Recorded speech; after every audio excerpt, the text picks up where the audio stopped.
다 함께 기도하시겠습니다.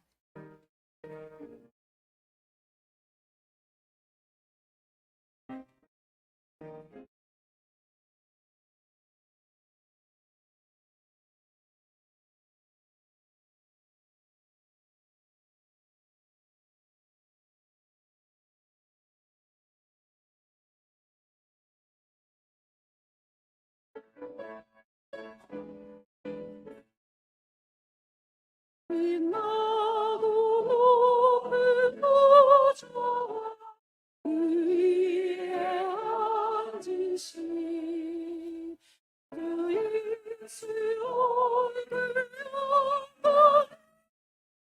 같이 빛나네 같이 빛나네 지극히 높은 위엄과 한없는 자비에 무천사 소리고 늘 찬송 드리네 늘 찬송 드리네 영축을 나를 살리려 그 영광 버리고 그 부끄러운 십자가 날 위해 지셨네 날 위해 지셨네 나 이제 생명이 있으니 주님의 은사로 더 사랑하고 세계 그 기쁨 넘치네 그 기쁨 넘치네 주님이 보좌에 있는데 떠난 놈이라 그 영광 몸소에 그 기쁨 넘치리 내 기쁨 넘치리 아멘.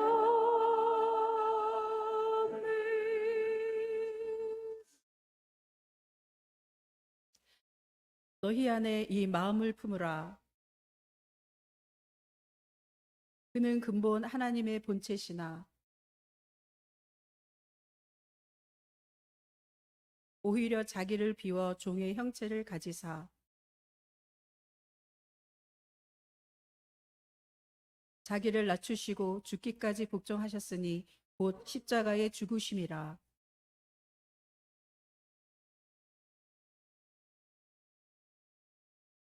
하늘에 있는 자들과 땅에 있는 자들과 땅 아래에 있는 자들로 모든 입으로 예수 그리스도를 주라 시인하여 하나님 아버지께 영광을 돌리게 하셨느니라. 아멘.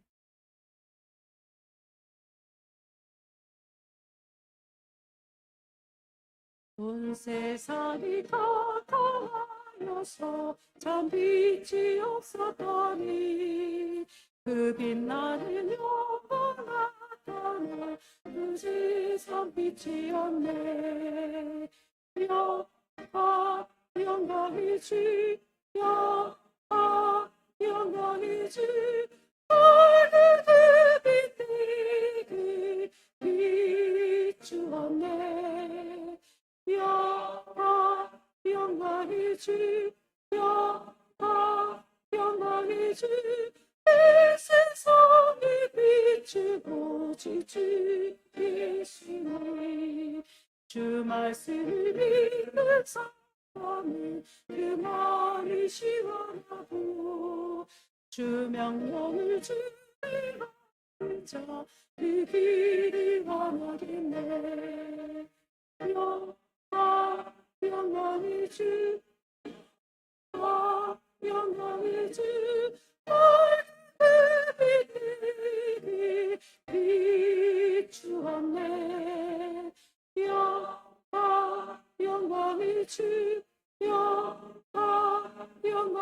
주, 이 세상의 빛은 오직 주 예수님. 죄 가운데 사는 사람은 그들이 어두워도 그 죄악을 씻는 그들이 밝아지네. 영광의 주, 영광의 주, 얼굴을 비추었네. 영광의 주, 영광의 주, 이 세상의 빛은 오직 주 예수님.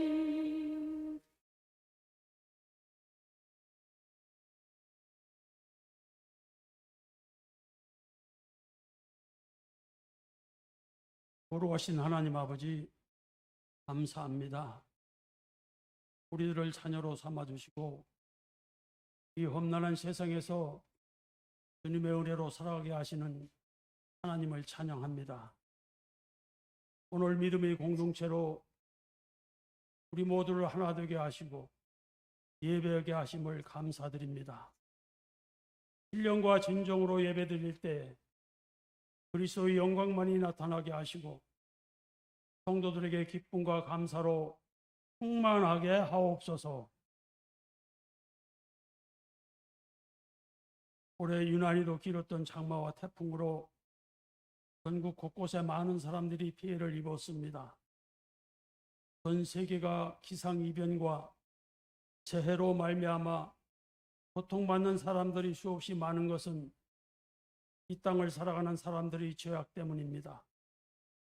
인간의 끊임없는 욕심에서부터 국가 간의 분쟁과 이념의 대립이 세상을 갈수록 힘들게 하고 있습니다.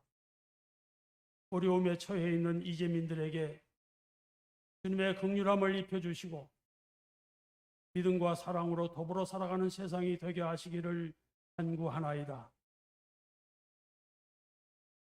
우리들이 지난 한 주간의 인생이 우리 주님 보시기에는 어떠했는지요?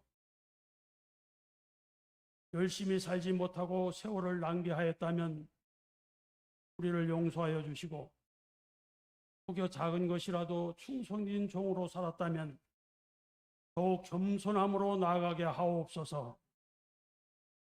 춘천교회 성도들이 연합하여 승직의 삶을 살아가게 하시고 여리고를 지나가던 제사장과 레위인이 아니라 선한 사마리아 사람과 같은 믿음의 시간으로 살아가게 하옵소서. 이제 무더운 여름이 조금 남아있는 가운데 태양빛으로 만물을 연글게 하신 추수의 계절이 점점 다가오고 있습니다.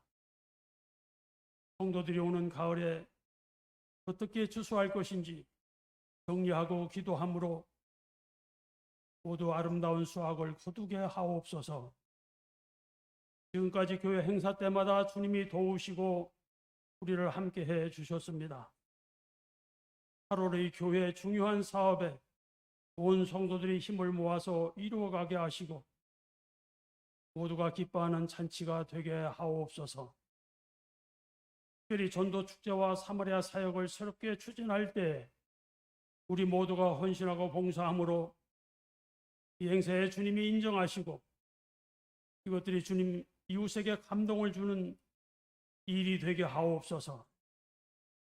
하나님 아버지, 네팔과 캄보디아를 비롯하여 모든 선교지마다 주님의 뜻이 펼쳐지게 하시고 우리들이 함께 기도하고 우리들이 가진 작은 것이라도 참여함으로 선교의 지평이 곳곳에서 확장되게 하옵소서. 오늘 마음을 다하여 드리는 임마누엘 찬양을 하나님 흠량하시고 예배를 돕고 헌신하는 성도들에게 영원히 기뻐함을 입게 하옵소서. 세우신 목사님을 강건하게 하시고 오늘 이 예배가 천국잔치의 시간이 되게 하시옵소서. 오늘 예배의 시종을 주님 영광만이 나타나길 비옵고 우리 주 예수 그리스도 이름으로 기도드리옵나이다.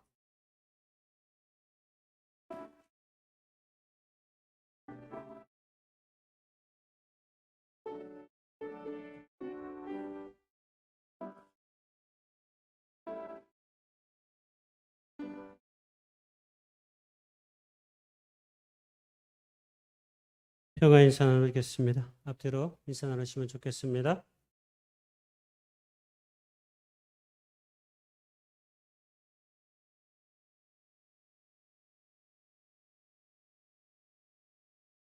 네, 이번 주 성경 함성 구절 한번 읽어보겠습니다.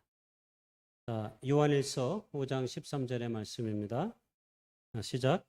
내가 하나님의 아들의 이름을 믿는 너희에게 이것을 쓰는 것은 너희로 하여금 너희에게 영생이 있음을 알게 하려 함이라. 한 번 더 시작. 내가 하나님의 아들의 이름을 믿는 너희에게 이것을 쓰는 것은 너희로 하여금 너희에게 영생이 있음을 알게 하려 함이라. 아멘. 네, 하반기 계속해서 성구 암송에 여러분의 많은 참여와 많은 관심을 부탁드리겠습니다.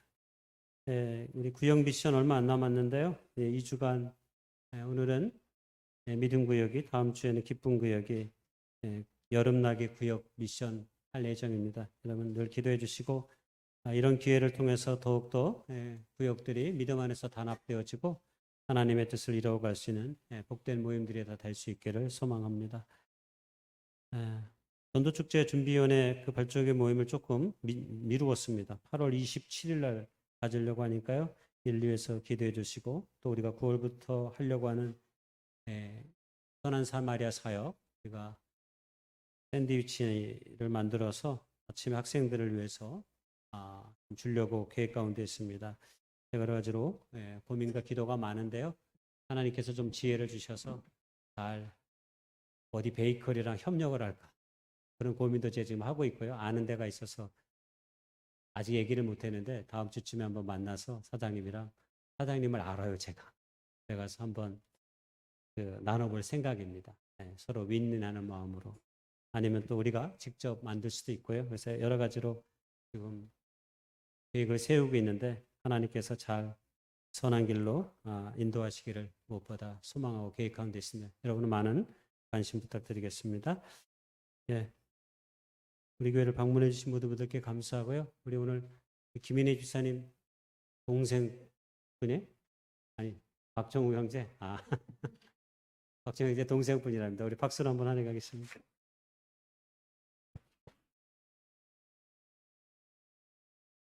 예, 동욱 형제가 없어서 그러는데 더 잘생겼네요.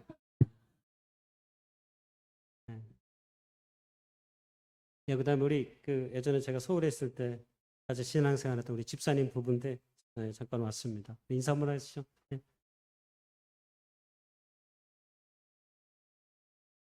예, 감사합니다. 우리 교회가 믿음 안에서 손님도 많이 오고 성도들도 더 많이 올 수 있기를 여러분이 많은 관심과 사랑을 부탁드리겠습니다. 예, 특별한 광고 없으시면 나머지 우리 장로님 아들분은 잘 알기 때문에 제가 소개 안 하는 거예요. 그냥 식구라 생각하고 예, 어쨌든 혜민 형제도 반갑습니다. 네, 건강한 삶 살아갈 수 있기를 소망합니다. 예, 특별한 광고 없으시면 교회 만찬 시간 갖도록 하겠습니다.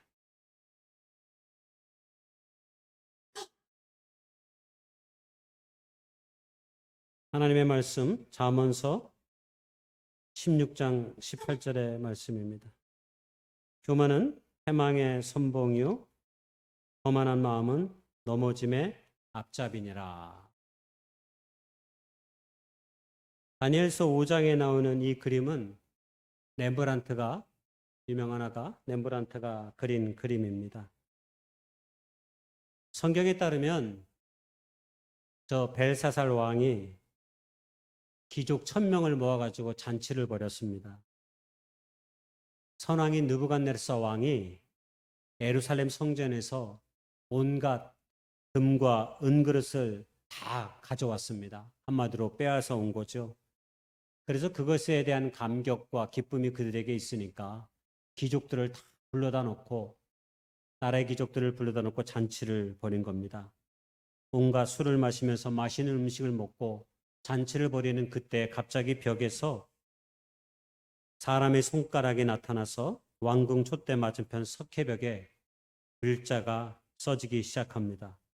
그 글자를 본 왕은 얼굴빛이 변하고 두려워 떨었습니다.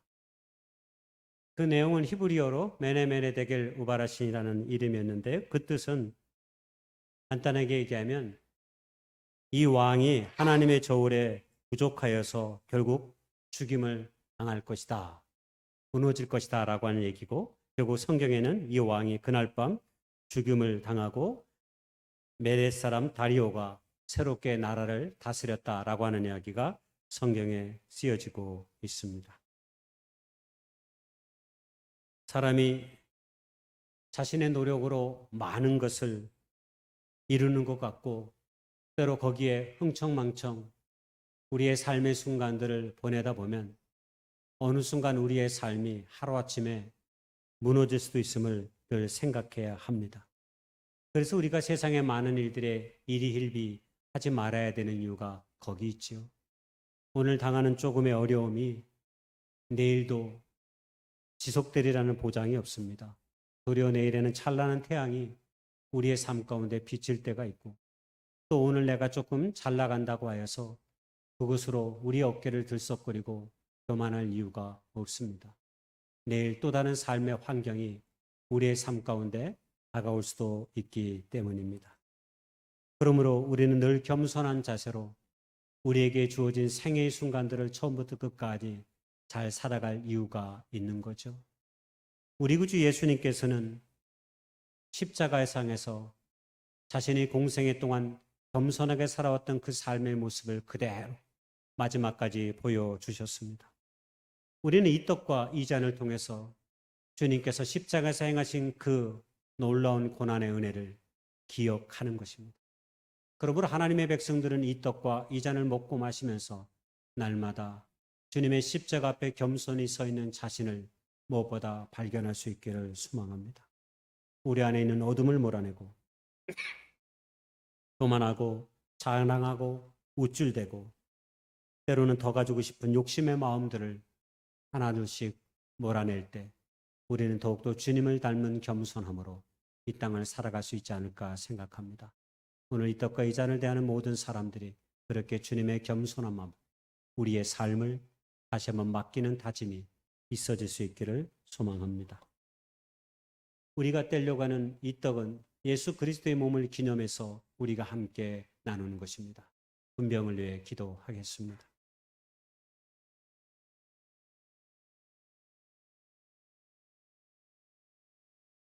우리를 구원하시기 위해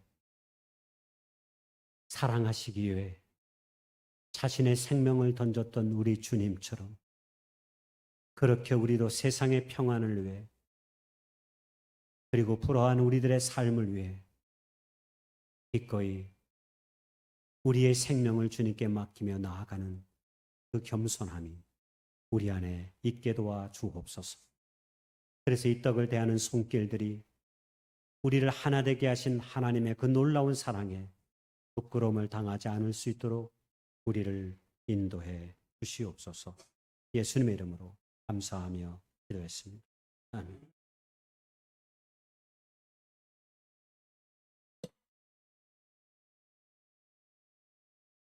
주 이름으로 세례받으신 분들이 이 떡에 함께 참여할 수 있습니다. 일어나셔서 겸손한 마음으로 이 떡에 참여하시면서 기도하며 함께 나아갈 수 있기를 소망합니다. 기도하겠습니다.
이제는 주님의 보혈의 피를 기념해서 우리가 함께 나누는 것입니다. 대전을 위해 기도하겠습니다.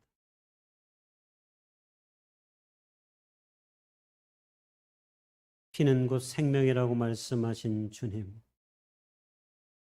온 생명을 다해 우리를 사랑하신 그 주님의 은혜를 기억하기를 소망합니다. 우리의 삶의 발자국이 세상 가운데 찍힐 때마다 하나님의 영광의 이름이 새겨질 수 있도록 우리를 인도해 주옵소서. 우리의 말들이 길을 잃지 않게 하시고 우리의 행함이 하나님 앞에서 부끄러움을 당하지 아니할 수 있도록 날마다 주의 성령께서 그렇게 우리 모두의 삶을 안위해 주시옵소서. 예수님의 이름으로 감사하며 기도했습니다. 아멘.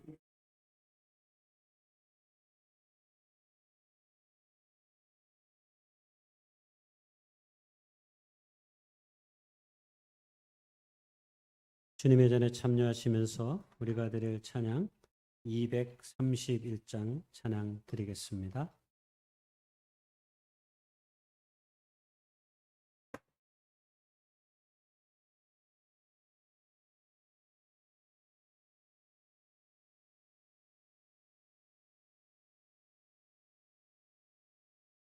우리 다 같은 무릎 꿇고서 그의 몸이 있도록 뵙시다. 우리 주 앞에서 무릎을 꿇을 때에 자비를 베푸소서. 우리 다 같이 무릎 꿇고서 주의 피 이잔을 듭시다. 우리 주 앞에서 무릎을 꿇을 때에 자비를 베푸소서. 우리 다 같이 무릎 꿇고서 우리 하나님 찬양 드리세. 우리 주 앞에서 무릎을 꿇을 때에 자비를 베푸소서. 응원하겠습니다.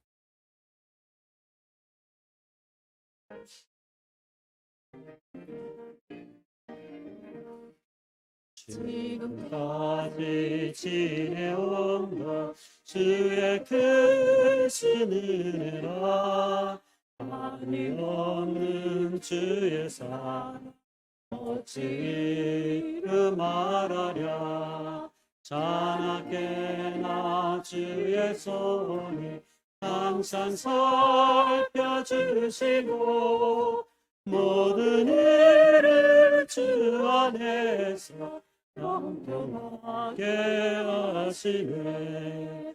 몸도 마음도 연약하나 세임받아 살았네. 물붓듯이 부으시는 그의 은혜 족하다.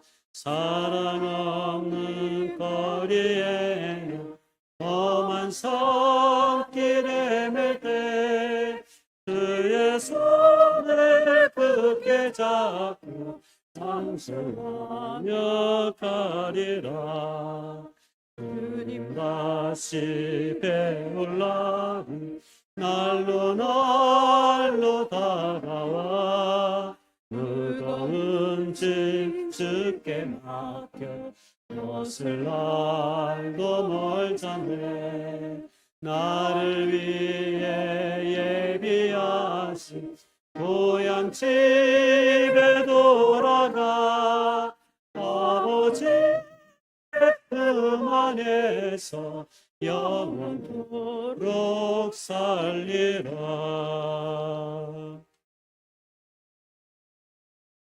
좋으신 하나님, 감사합니다. 태풍의 순간들이 그래도 무사히 어려운 가운데서도 잘 지나갈 수 있도록 인도하여 주신 것을 감사합니다. 예측할 수 없는 우리의 삶의 여정이 다시 한번 하나님의 거룩한 손 안에 맡겨진 바 되기를 소망하며 기대하며 나아가는 저희들의 삶이 될 수 있도록 주님 도와 주시옵소서. 넘어지기 쉬운 세상의 한가운데서 우리를 일으켜 세워주셔서 하나님의 사람으로 살게 해주시니 감사합니다. 이 신앙, 이 믿음, 우리의 평생의 삶 동안 잃어버리지 않게 하시고 오직 주님의 십자가만이 우리의 삶의 증거가 되고 영광이 될 수 있도록 주님 도와 주시옵소서. 그 은혜와 사랑이 너무 커서 이제 그 사랑에 보답하는 삶을 살아갈 수 있기를 소망합니다. 우리가 드려진 이 물질이 우리의 이웃들을 향한 하나님의 거룩한 사랑의 손길이 되게 하시고 그들에게 살아계신 예수 그리스도의 복음을 온전히 전할 수 있는 축복의 도구가 될 수 있도록 인도해 주옵소서. 하나님의 사랑이 너무 커서 우리가 주님 앞에 감사함으로 이 모든 것을 드렸사오니 하나님 받으시고 인도해 주셔서 하나님의 거룩한 나라와 의의 역사가 더욱 이루어져 갈 수 있도록 주님의 몸된 교회를 지키시고 인도해 주옵소서. 우리가 꿈꾸고 소망하는 것들이 여기 드려진 이 물질이 하나님의 거룩한 축복의 도구가 되게 해주셔서 진실로 주의 영광이 온전히 드러날 수 있도록 인도해 주옵소서. 우리의 혼자 힘으로는 행할 수 없는 것들이 우리가 함께 마음을 모으고 정성을 모두음을 통해서 더 큰 믿음의 역사를 이루어가게 하시는 줄 주님 믿사오니 우리의 모든 거룩한 손길을 주여 궁일이 여기시고 붙잡아 주셔서 날마다 하나님 앞에 신실한 믿음의 종들로 저희들의 모든 삶을 세워 주시옵소서. 이 모양 저 모양으로 드린 모든 손길들을 축복하시고 인도해 주셔서 저들의 삶과 직장과 가정과 그의 모든 삶의 여정이 하나님 앞에서 복 있는 시간이 될 수 있기를 소망합니다. 축복해 주시옵소서. 혹여나 어려운 삶의 현실 가운데서 드리지 못한 자가 있다면 주님 위로하시고 하나님 붙잡아 주셔서 하나님의 놀라운 사랑과 그 은혜가 우리의 삶 가운데 있음을 깨달아 알 수 있도록 주의 성령께서 우리의 생활 가운데 간섭하여 주시옵소서. 그리하여 만왕의 왕이신 하나님 앞에 감사함으로 나아가기에 부족함이 없도록 우리 모두를 지키시고 인도해 주시옵소서. 날마다 주의 성령께서 우리 가운데 동행해 주셔서 우리의 나아가는 생의 모든 순간들이 하나님 안에서 이 거룩한 기쁨과 영광이 되기를 소망합니다. 우리를 붙잡아 주시옵시고 인도해 주시옵소서. 이 모든 말씀 우리 구주 예수님의 이름 받들어 감사하며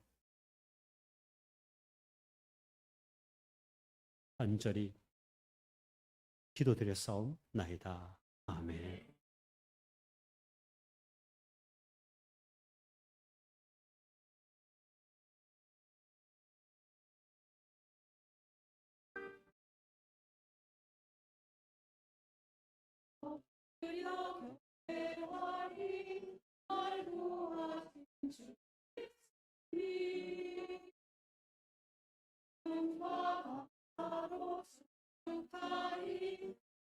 주님만 찬양하리.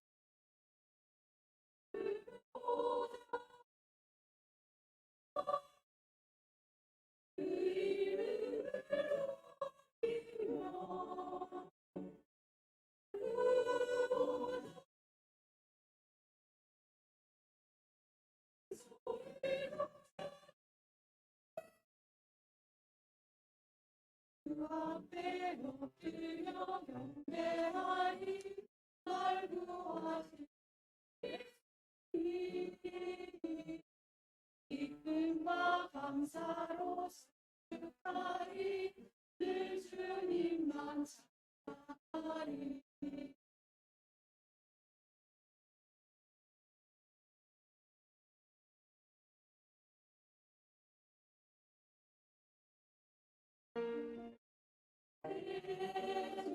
주를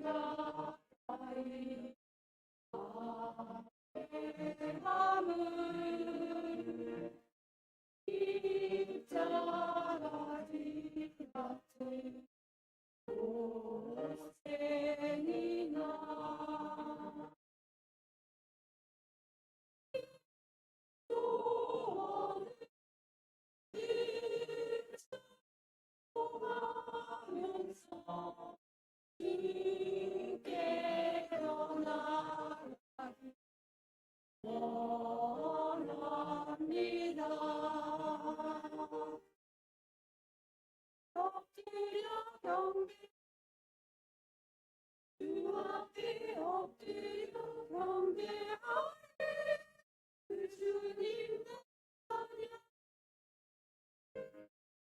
그 주님만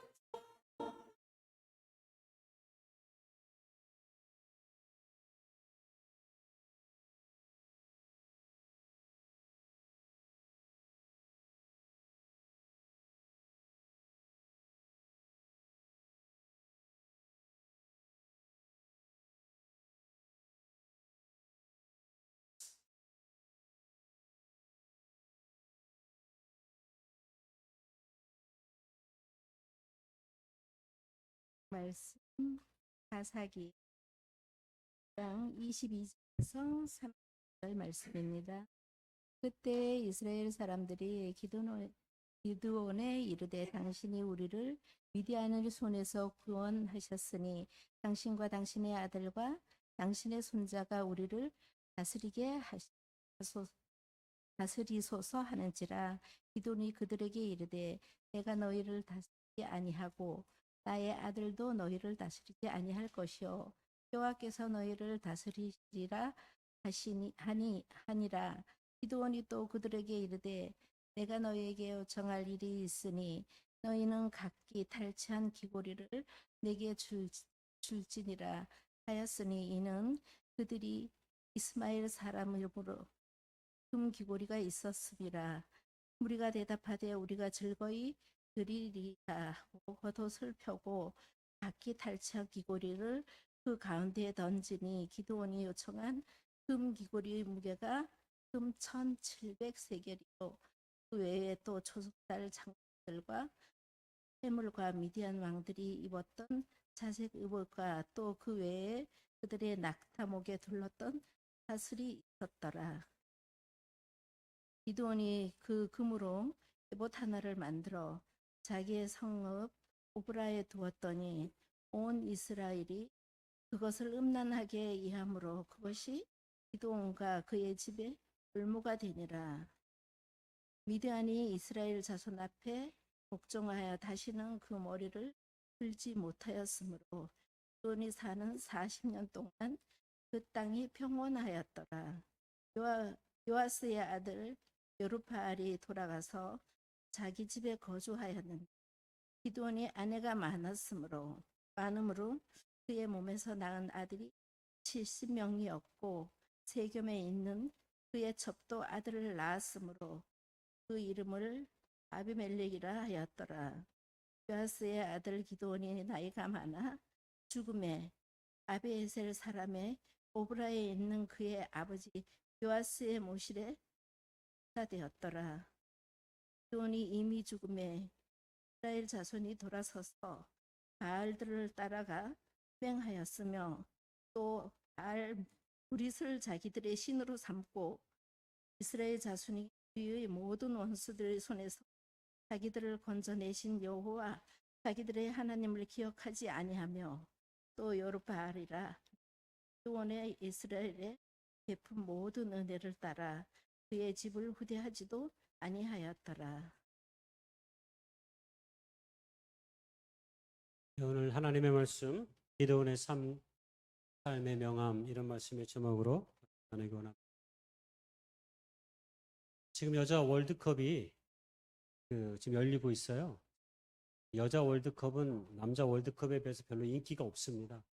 그래서 우리나라 방송에도 별로 소개를 안 하는데 또 우리나라 팀이 예선에서 탈락을 해버렸어요. 그러니까 더더욱 미디어에서 여자 월드컵에 관한 소식이 하나도 없어요. 보통 월드컵 갔다가 공항에 도착하면 막 환영하고 인사하고 막 그러는데 여자 월드컵 선수들은 그냥 조용히 귀국했는지 안 했는지도 잘 모르겠어요. 근데 어쨌든 지금 여자 월드컵이 이루어지고 있습니다. 8강까지 열려지고 있는데요. 이 여자 월드컵에 우리나라 최연소 국가대표 선수가 있습니다. 네, 저 선수인데 케이시 유진페어라고 16살밖에 안 먹었습니다. 보통 우리 이런 소리 들으면 놀라기도 하고 그러는데 우리는 이제 마음이 많이 담대해져서 16살짜리 먹은 소녀가 한 나라의 국가대표 선수가 된 거예요. 그래서 우리나라 미디어에서 굉장히 저 선수가 굉장히 기술도 뛰어납니다. 그리고 실제로 첫 경기를 노코로 이렇게 출전을 했고 나머지 경기에서 저 선수가 실제로 주전으로 뛰었습니다. 그래가지고 많은 사람들한테 환호도 받고 그랬는데 그러나 결과적으로는 우리나라가 1무 2패로 탈락해 버렸습니다. 우리 사회는 가끔씩 최연소 이런 단어가 붙으면 굉장히 사람들에게 인기도 많고 그다음에 열광스러운 환호를 보낼 때가 많습니다.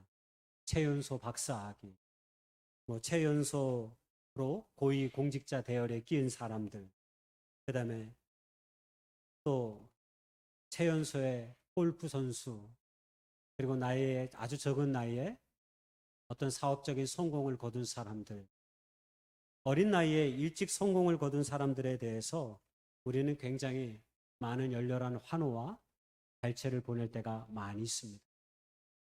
그런데 일찍이 남들이 오르지 못한 성취적 삶, 성공적 삶을 산 사람들이 한결같이 그의 인생의 모든 인생 동안 그렇게 성공적인 삶을 사는 것은 아닐 때가 많습니다.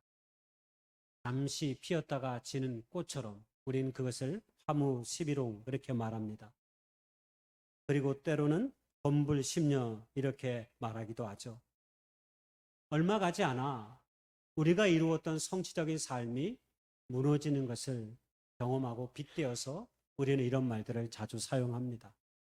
그러면 왜 사람들은 그렇게 놀라운 삶의 성취를 거두었다가 하루아침에 때로는 이른 시간에 낙화적인 삶을 경험하게 되는 것일까요? 도대체 그 이유는 무엇일까요?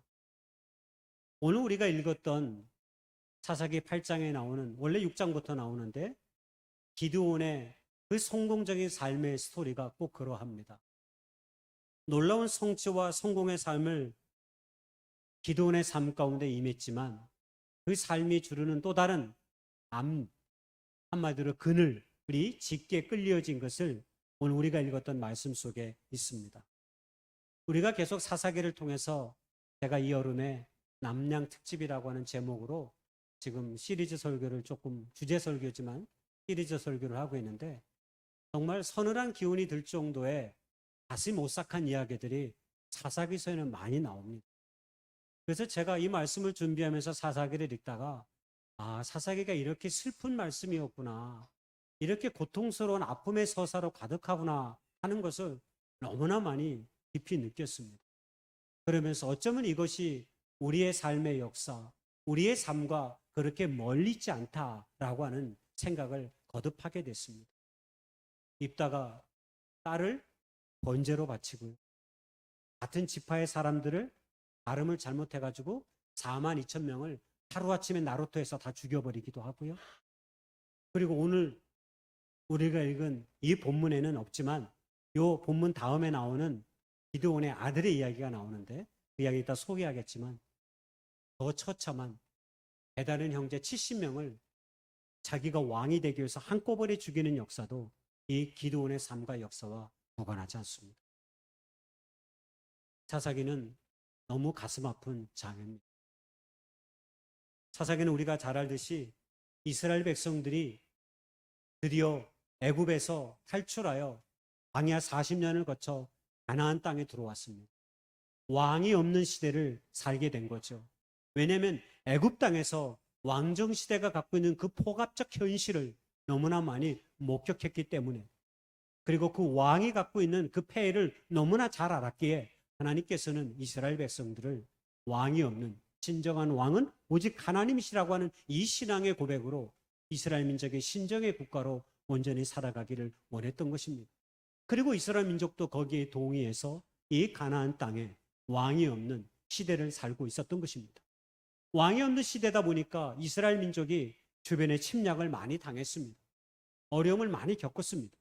그때마다 하나님께서는 성령을 보내셔서 특정한 사람들에게 성령의 능력과 은혜를 부어주셔서 이스라엘 민족을 구원하는 그런 일들을 맡기셨어요.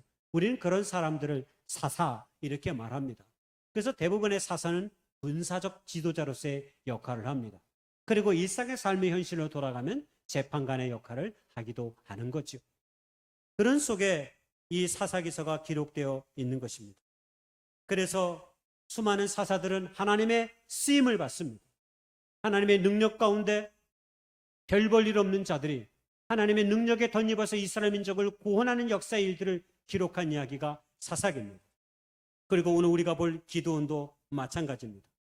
이스라엘 민족이 미디안 족속에 의해서 7년 동안 고난을 당했습니다. 아픔을 당했습니다. 그때 하나님께서 한 사람을 세웁니다. 여러분, 그 사람이 기드온입니다. 근데 기드온은 의심이 많은 사람이었습니다. 그런데 그가 하나님의 은혜를 덧입고 우리가 잘 알고 있는 기드온과 300용사라고 할 정도로 많은 사람을 통해서 미디안 족속을 물리친 것이 아니라 단 300명의 군사만을 데리고 미디안의 수많은 족속들을 물리치게 하심으로 이 전쟁의 진정한 주권은, 승리의 원인은 오직 하나님에게 있다라는 사실을 그 전쟁을 통해서 가르쳐 주신 것입니다. 오늘 우리가 읽었던 이 8장 22절 바로 전절까지가 바로 미디안 족속을 물리친 기드온의 이야기가 있었던 것입니다. 그리고 그 미디안 족속을 물리치고 난 바로 직후에 오늘 우리가 읽었던 이 본문의 이야기가 기록되고 있는 거예요. 한마디로 우여곡절 끝에 성공적인 승리의 삶을 쟁취했던 미디안의 이야기가 이제 끝났습니다.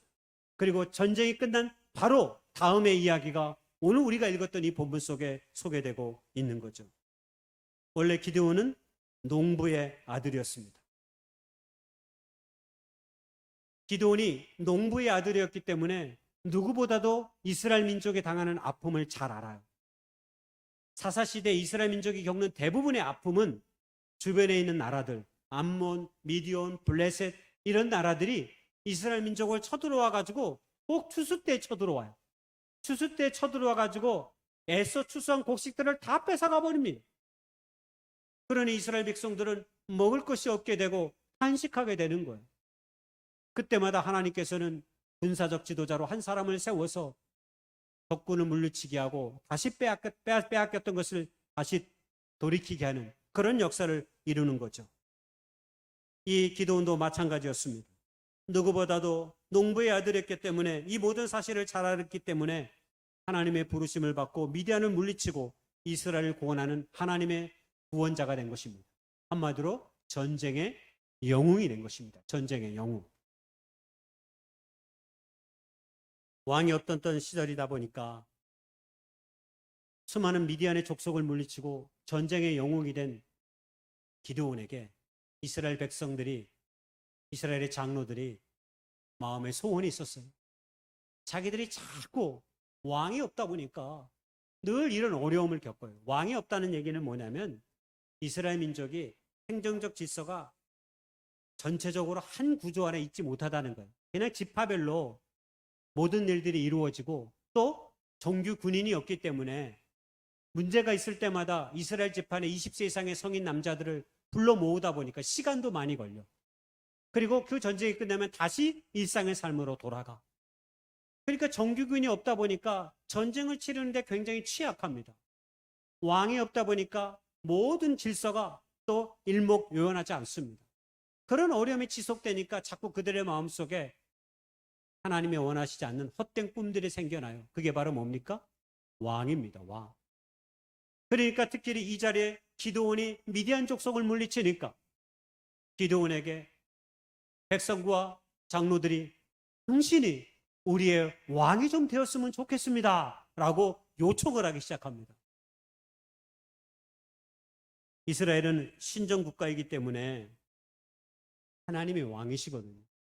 기드온이 누구보다도 그걸 잘 알고 있는 거죠. 그러니까 기드온이 23절에 굉장히 멋있는 대답을 합니다. 그 멋있는 대답이 바로 이거죠. 한마디로 나나 내 아들이 다스리지 않습니다. 이 나라는 처음부터 하나님께서 우리 민족의 왕이십니다. 하나님이 다스리십니다. 그럼 너무 감동적이지 않아요? 예? 너무나 감동적인 언사입니다. 백성들이 아마 저 말을 듣고 야 역시 기드온이야 라고 생각했지 모르겠어요. 야 여기까지는 근데 굉장히 좋았어요. 근데 그 다음이 암울한 기드온의 또 다른 모습이 나옵니다. 잉크가 채 마르기도 전에. 그건 뭐였냐면 기드온이 말합니다. 왕은 내가 안 하겠지만 부탁이 하나 있다. 이번 전쟁에서 미디안 족속에게서 얻은 많은 노획물이 있지 않느냐. 그게 세겔이었는데 그 전쟁에서 얻어진 금 귀고리가 있지 않느냐. 그건 나에게 좀 달라. 이렇게 요청합니다. 그러니 뭐 이스라엘 백성들이 그게 뭐 어려워요?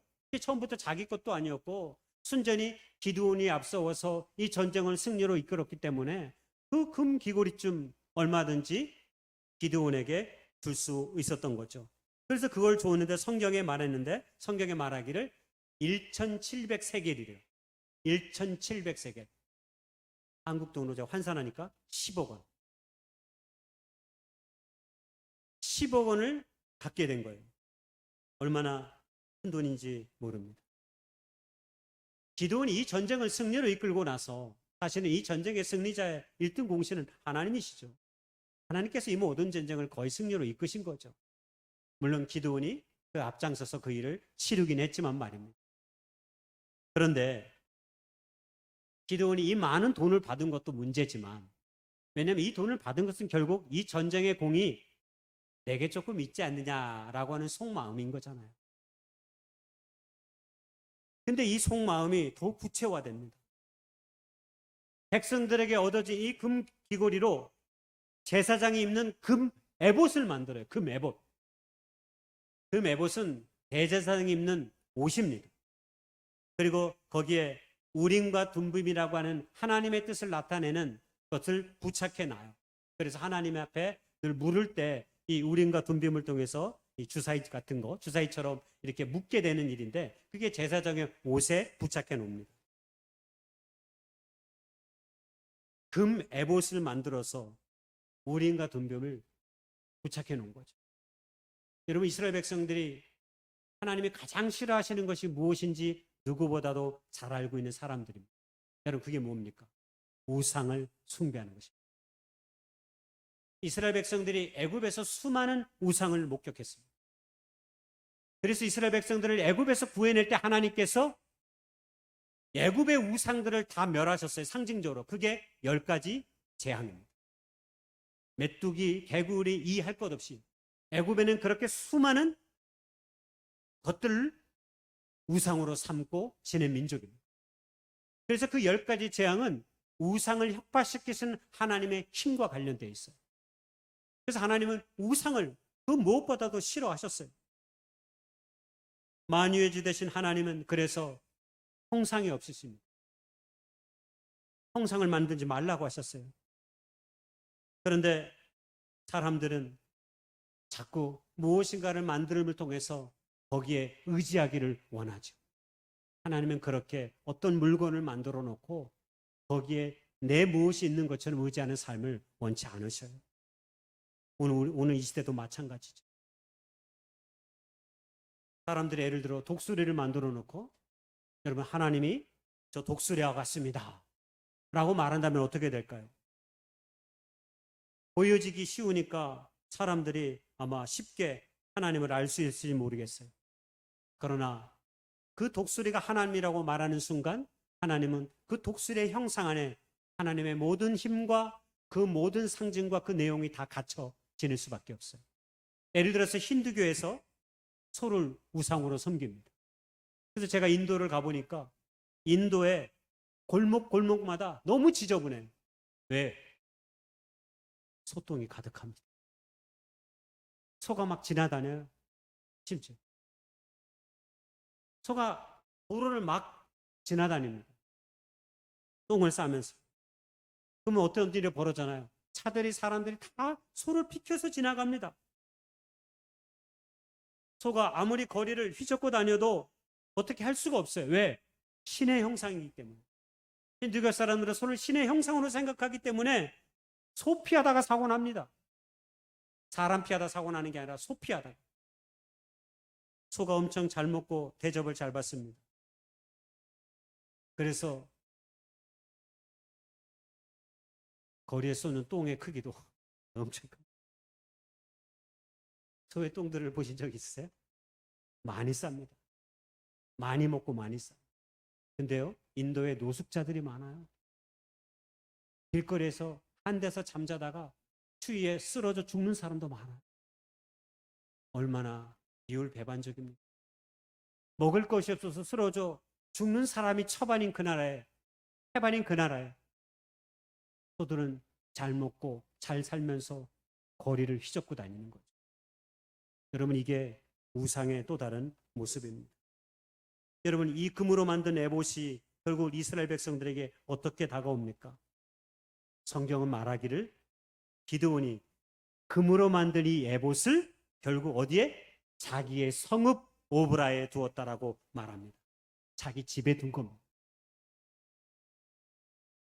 그랬더니 어떤 일이 벌어졌습니다. 이스라엘이 그것을 음란하게 위한다라고 성경은 말합니다. 그리고 사람들이 기드온의 집에 찾아오기 시작한 것입니다. 그리고 기드온의 집에 가서 그 금 에봇을 앞에 두고 제사를 드리고 예배를 드리기 시작한 겁니다. 이스라엘 백성들이 가나안 땅에 들어가서 예배 드려야 될 유일한 장소는 성막이 있는 실로였습니다. 이스라엘 백성들은 오직 실로에서 하나님 앞에 예배해야 합니다. 그런데 기드온이 그 에봇을 만들어 놓고 자기 집에 이것을 가두고 나니까 사람들이 기드온의 집에 찾아가 예배를 합니다. 실로에 가지를 않습니다. 난리가 난 것입니다. 우상이 다른 것이 아닙니다. 하나님을 섬기느라 입으로 고백하지만 꼭 자기를 더 섬기고 다른 그 어떤 것을 하나님보다 더 섬기면 얼마든지 우상이 돼버릴 수 있는 거죠. 전쟁에 승리하고 나니까 기드온이 그래도 내가 이 정도는 내가 수고했으니까 백성들에게 받아도 되지 않겠나 하고 그는 요구했습니다. 그러나 그 작은 욕심이 하나님의 영광을 위해 자기 목숨을 바쳐 싸웠던 그 모든 충성스러운 믿음의 결과를 다 헛된 결과로 만들어 버렸습니다. 그는 결국 자기가 스스로 우상이 되어 백성들에게 하나님보다 더 섬김을 받는 자가 되었기 때문입니다. 기드온의 성공의 역사의 아픔은 기드온의 이 같은 행위로 끝나지 않습니다. 그의 자손에까지 이어집니다. 성경은 기드온의 아내가 많았다고 해 있습니다. 그래서 70명의 아들을 두었다고 했습니다. 70명의 아들.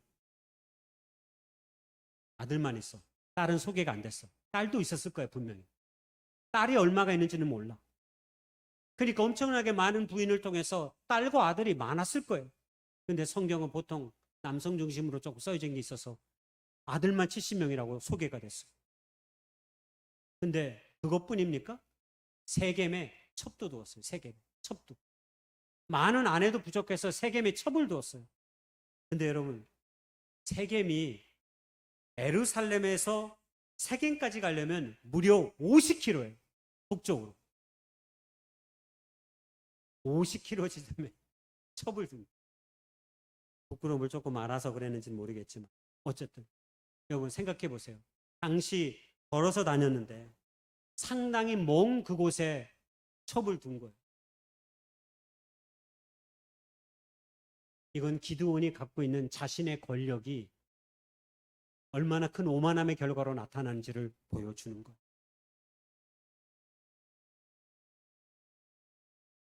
더 큰 놀라운 역사는 제가 서두에 말씀드린 그 이야기입니다. 9장 이후에 보면 첩의 아들인 그 유명한 악한 아비멜렉의 이야기가 나와요. 아비멜렉이 뜻이 뭔지 아세요? 아버지가 왕이시다 이 뜻이에요.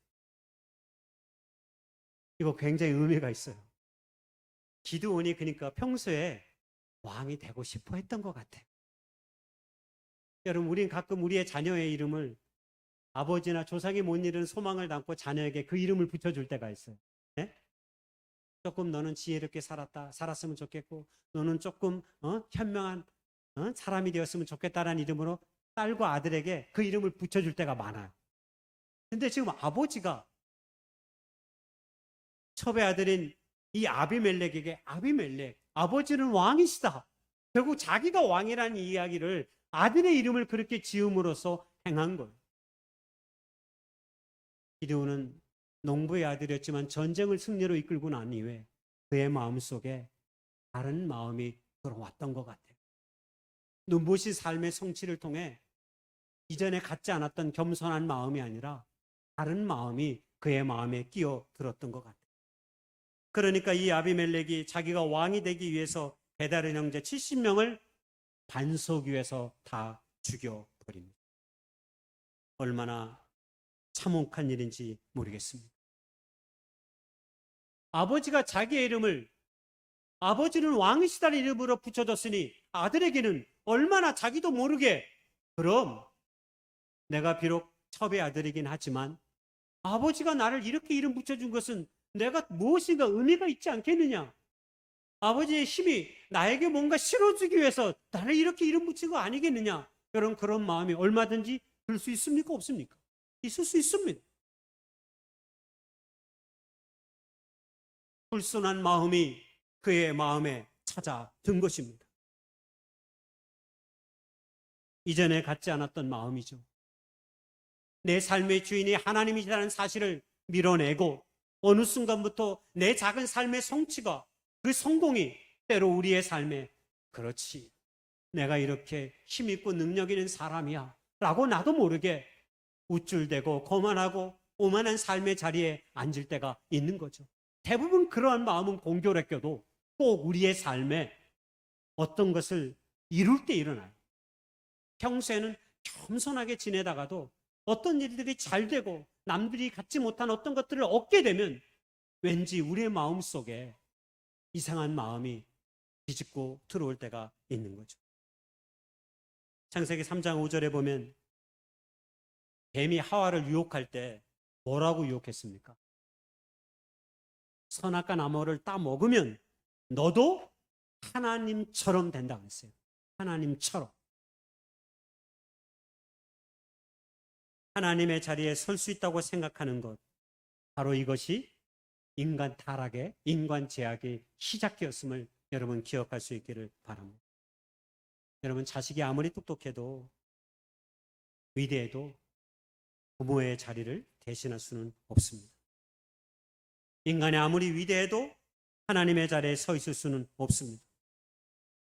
오늘 기도는 오직 왕이 하고 싶었으면 자기 자식에게 그 마음을 담았을까요? 참된 하나님의 사람들은 그래서 우리가 이룬 모든 것들이 언제나 하나님의 주권 속에 있음을 고백합니다. 내 삶에 일어나는 모든 일들이 하나님의 거룩하신 은총과 그 그늘 속에 이루어진 일이라는 사실을 단 한순간도 잃어버리지 않고 고백하며 사는 사람들, 바로 그 사람들이 그리스도인들입니다. 여러분, 우리의 구원이 바로 그렇게 이루어졌잖아요. 여러분의 삶이 남들보다 더 나아서, 남들보다 더 많은 것을 가져서, 남들보다 더 많은 것을 배워서, 남들보다 더 능력 있는 삶을 살아서 하나님께서 우리를 당신의 아들 예수 그리스도를 십자가 못 박게 하시고 우리를 구원하신 것이 아니라는 사실입니다. 우리가 심지어 주님을 알지도 못하였을 때 주님께서 우리의 죄를 위하여 당신의 아들 예수 그리스도를 십자가에 못 박게 하심으로 우리를 구원케 하셨다는 이 놀라운 사실을 안다면 당연히 우리의 모든 삶을 겸손한 가운데 하나님께 맡기며 나아가야 되지 않겠습니까? 생각해 보십시오. 기드온은 처음부터 의심 많은 농부의 자식이었습니다. 그런 그를 하나님께서 이스라엘의 지도자로 삼으신 것은 기드온의 힘과 능력 때문이 아니었습니다. 보잘것없는 인생도 하나님의 손에 붙잡힌 바 되면 하나님께서 그 영혼을 통해서 하나님의 뜻하신 일들을 이루면 그가 단 한 번도 꿈꾸지 못했던 일들도 얼마든지 하나님 안에서 이루어짐을 성경의 수많은 사람들을 통해 보여지지 않습니까? 그래서 어부를 제자로 삼으시고 자신을 배교했던 사람을 하나님의 이방인의 사도로 삼으시고 이런 일들을 이루시는 분이 우리 하나님이십니다. 권력자들이 부패하고 마지막에 추해지는 것은 언제나 자신의 힘으로 모든 것이 이루어졌다고 착각함으로 살기 때문입니다. 그래서 바울은 주님을 배교하는 자에서 복음을 증언하는 자로 삶이 바뀌고 난 뒤에 그는 자기가 가진 모든 부유함을 내버리고 자기가 배웠던 모든 학식을 내어버리고 오직 주님 앞에 이방인의 사도가 되어서 복음을 증언하는 자로 살았습니다. 그리고 우리가 잘 알듯이 혹자는 오늘날의 기독교가 바울의 기독교라고 말할 만큼 바울이 수많은 곳에 복음을 전하고 그의 생명을 다해서 놀라운 복음을 전할 때 수많은 사람들이 하나님 앞에 돌아오는 놀라운 역사를 이룬 것을 사도행전을 통해 잘 알고 있습니다.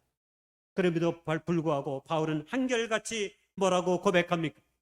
고린도전서 15장 10절에 그러나 내가 나된 것은 하나님의 은혜로 된 것이니 내게 주신 그의 은혜가 헛되지 아니하여 내가 모든 사도보다 더 많이 수고하였으나 내가 한 것이 아니요 오직 나와 함께 하신 하나님의 은혜로다, 이렇게 고백한 것입니다.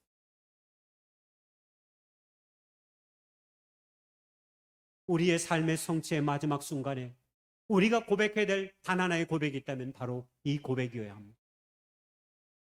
하나님의 은혜로 제가 이 모든 것을 할 수 있었습니다. 하나님의 은혜로 내가 모든 일들을 이룰 수 있었고 감당할 수 있었습니다. 제가 그래도 남들보다 조금 더 이른 성취와 성공의 삶을 살 수 있었던 오직 단 하나의 이유가 있다면 그것은 오직 주님 때문이다 라고 하는 고백이 우리에게 필요한 거죠. 만약 우리가 이 고백을 잃어버리면 큰 성공이든 작은 성취이든 우리 안에 들어오는 그 작은 어둠의 그림자를 조심해야 합니다. 그래서 성경에 하나님께서는 우리가 어떤 것에 성공하는 것을 무너뜨리기 위해서 항상 연약한 자들을 통해서 하나님의 구원의 메시지를 보낼 때가 많습니다. 지난번에 얘기했던 목사님이 설교하셨던 나아만의 장군의 이야기가 그렇습니다. 나아만의 장군이 어떻게 해서 나병에서 깨끗함을 던집습니까? 3명의 연약한 자들의 음성을 통해서입니다. 첫 번째로는 나아만 집에 있었던 이스라엘에서 잡혀온 한 여종의 이야기를 통해서입니다. 그리고 두 번째는 그가 병을 고치기 위해 이스라엘에 왔을 때에는 엘리사의 종의 이야기를 듣게 되었을 때입니다. 그리고 마지막으로 교만하여서 그가 자기의 집으로 돌아가려고 할 때 그의 부하들 중에 그의 종 가운데 한 명이 그래도 주인이시여 여기까지 왔으니 요단강에 몸 7번 담그는 것이 뭘로 어렵겠습니까? 3명의 연약한 자들의 구원의 음성이 결국 나아만을 살리고 그의 질병을 구원케 하셨습니다. 하나님께서는 언제나 이렇습니다. 예수님의 이 땅에 오심은 목자를 통해 전해졌습니다.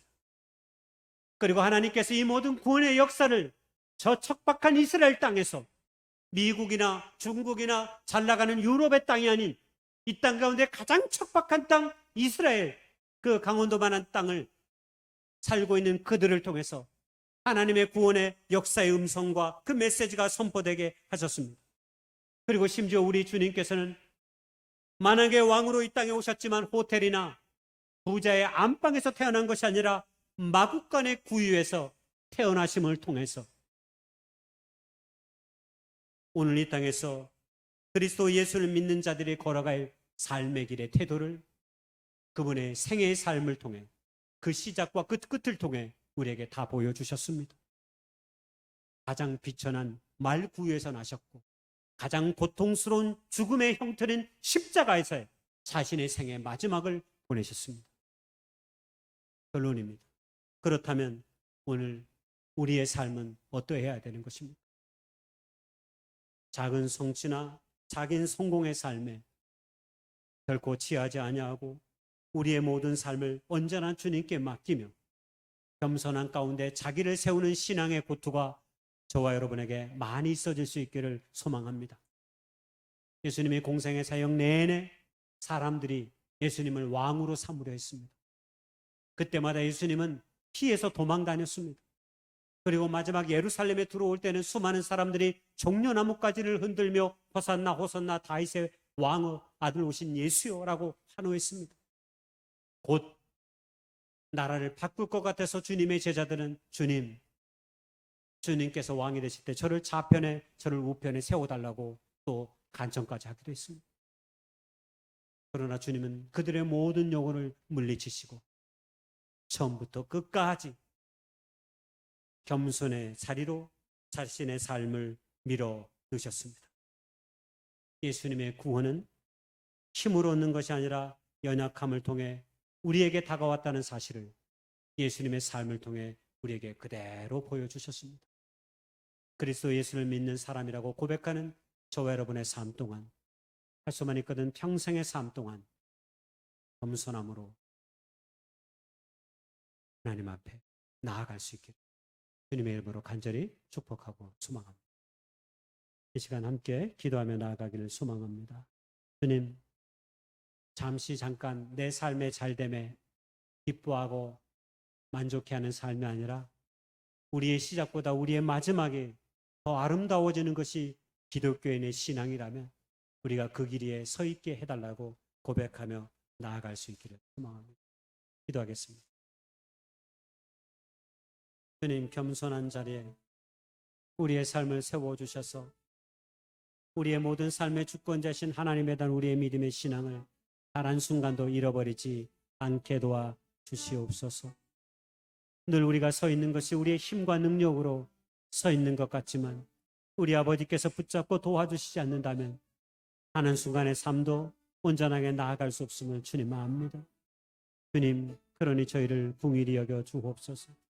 우리를 불쌍히 여기시고 아버지 하나님 인도하여 주셔서 우리 주님께서 시작부터 끝까지 그 겸손함으로 자신에게 주어진 생애의 순간들을 살아갔던 것처럼 오늘 저희들에게도 그런 믿음으로 살아갈 수 있는 용기와 믿음을 더하여 주시옵소서. 그리하여서 주님 보시기에 합당한 삶 되게 해 주옵소서. 세상 가운데 인정받는 사람이 아니라 하나님께 인정받는 삶, 하나님께 붙들린 삶, 그 삶이 우리가 걸어가야 하는 삶인 줄 주님 믿사오니 그렇게 도와주시옵시고 인도해 주시옵소서. 그렇게 날마다 주님 우리의 모든 삶을 붙잡아 주옵소서. 예수님의 이름으로 감사하며 간절히 기도드렸사옵나이다. 아멘. 다 같이 일어나셔서 찬양드리기 원합니다.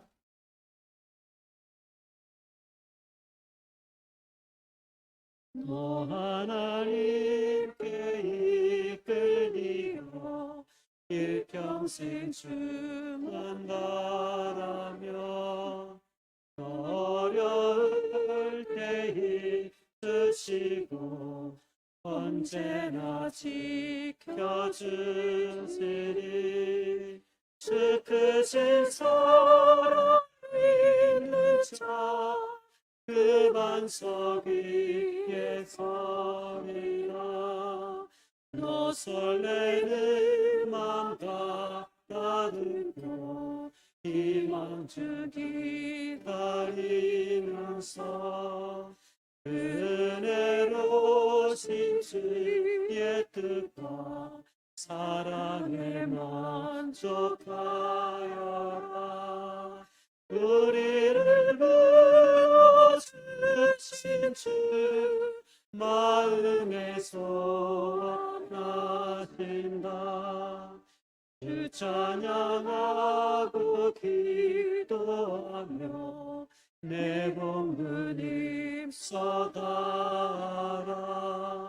주 약속하신 모든 은혜 내게서 이루어지리라. 잠들고 울지 않은 자 주께서 기억하시니. 아멘.